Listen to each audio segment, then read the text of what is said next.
নমস্কাৰ আপোনালোক সকলোকে পুনৰবাৰ আপোন চৰ্চৰ অন্য এটা ভিডিঅ'লৈ স্বাগতম জনাইছো। এতিয়া আপোনালোকে কোনো এজন ব্যক্তিৰ সৈতে কথা পাতিবৰ কাৰণে সিম কাৰ্ডৰ প্ৰয়োজন নাই। আপোনালোকে প্ৰত্যেক মাহে মাহে আৰু এতিয়া ৰিচাৰ্জ কৰিব নালাগে। এই যে 349, 399, 199 এই ৰিচাৰ্জসমূহ আপোনালোকে মাহে মাহে কৰিব নালাগে।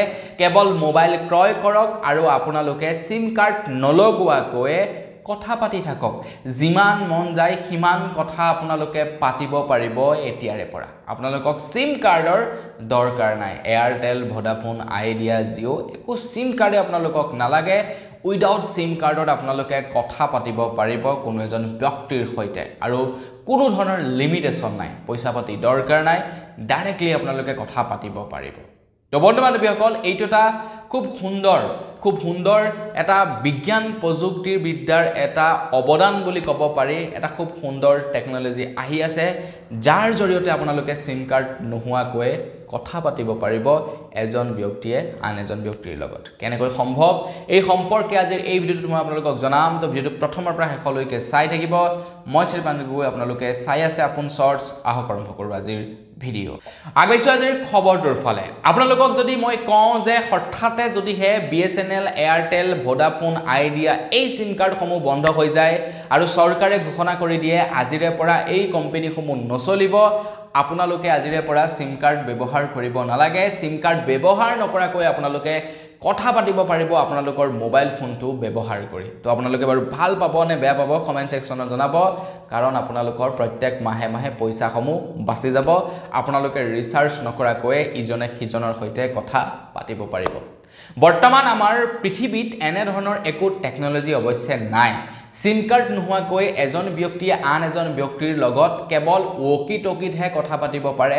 তাৰ বাহিৰে অন্য মাধ্যমৰ জৰিয়তে কথা পাতিব নোৱাৰে। ৱকি টকি যি বস্তুটো নেকি সেই পুলিচ মিলিটাৰী তেওঁলোকৰ হাতত থাকে, তেওঁলোকে ৰেডিঅ' ফ্ৰিকুৱেঞ্চিৰ সহায়ত এজনে আন এজনৰ সৈতে কথা পাতে। তেওঁলোকক সিম কাৰ্ডৰ প্ৰয়োজন নাই, যিটোক কোৱা হয় ৱকি টকি, যিটোৱে ৰেডিঅ' ফ্ৰিকুৱেঞ্চিত কাম কৰে। কিন্তু নামিবিয়াৰ এজন 29 বছৰীয়া যুৱকে সাজি উলিয়াইছে এনেকুৱা এটা মোবাইল ফোন, যিটো মোবাইল ফোনত সঁচাকৈয়ে সিম কাৰ্ডৰ প্ৰয়োজন নাই।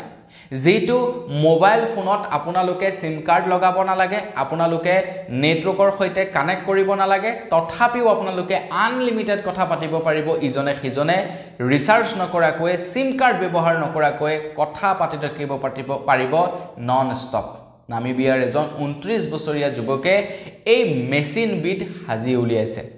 তেখেতে এই মেচিনবিধত ৰেডিঅ' ফ্ৰিকুৱেঞ্চিক কলেব কৰি এটা নতুন মোবাইল প্ৰস্তুত কৰি উলিয়াইছে। যেনেকৈ নেকি ৱকি টকিৰ সহায়ত এজন ব্যক্তিয়ে আন এজন ব্যক্তিৰ সৈতে কোনো ধৰণৰ ইণ্টাৰনেটৰ ব্যৱস্থা নথকাকৈ কথা পাতি থাকে, ঠিক তেনেকৈয়ে তেখেতে সাজি উলিওৱা বা প্ৰস্তুত কৰা মোবাইলটোতো ৰেডিঅ' ফ্ৰিকুৱেঞ্চিৰ জৰিয়তে কথা পাতিব পাৰিব এজন ব্যক্তিয়ে আন এজন ব্যক্তিৰ সৈতে। বৰ্তমান সময়ত তেখেতে জাষ্ট ঘৰতে পৰি থকা বস্তুবিলাক ব্যৱহাৰ কৰি প্ৰস্তুত কৰি উলিয়াইছে এই মোবাইল ফোনটো। আমাৰ কাৰণে এইটো গ্ৰহণযোগ্য নহ'ব, বৰ্তমান সময়ত আমাৰ বাবে ব্যৱহাৰৰ উপযোগী নহ'ব। কিন্তু এটা সময় আহিব যিটো সময়ত নেকি এনে ধৰণৰ ইনোভেশ্যনবিলাক ওলাই আহিব আৰু সিম কাৰ্ড নোহোৱাকৈ চিমলেছ আপোনাৰ কলিং ফেচিলিটি আহিব। তেনেকুৱা মোবাইল ওলাই পৰিব যিবিলাক মোবাইলৰ জৰিয়তে আপোনালোকে ৰেডিঅ' ফ্ৰিকুৱেঞ্চিৰ সহায়ত কথা পাতিব পাৰিব। ভাবকচোন তেতিয়া কেনেকুৱা লাগিব। বোলে আপোনালোকে ঘৰত ৱাইফাই এটা বহাই দিলে, গোটেই ঘৰৰ মানুহবিলাকে সেই ৱাইফাইৰে ইণ্টাৰনেট ইউজ কৰিলে আৰু বাকী কথা পাতিবৰ কাৰণে ৰিচাৰ্জ নালাগে। ডাইৰেক্টলি আপোনালোকে ৰেডিঅ' ফ্ৰিকুৱেঞ্চিৰ সহায়ত কথা পাতিব। কিমান ভাল লাগিব বাৰু কওকচোন আপোনালোকে। তো বন্ধু বান্ধৱীসকল, এই টেকনলজিটো অৱশ্যে আমাৰ ভাৰতত অহা নাই, আনকি গোটেই ৱৰ্ল্ডতে অহা নাই।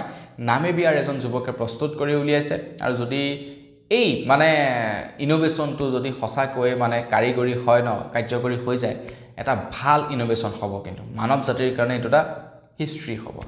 তো বন্ধু বান্ধৱীসকল, বছ আজিৰ ভিডিঅ' জনাবলগীয়া খবৰ ইমানটোৱে আছিলে। খবৰটো জানি কেনে পালে কমেণ্ট ছেকশ্যনত জনাব। যদি ভাল লাগিলে লাইক এটা কৰি দিব। চেনেল যদি ছাবস্ক্ৰাইব কৰা নাই ছাবস্ক্ৰাইব কৰি ল'ব। পুনৰ এটা লগ পোৱাৰ সাজু। ধন্যবাদ। জয় অসম।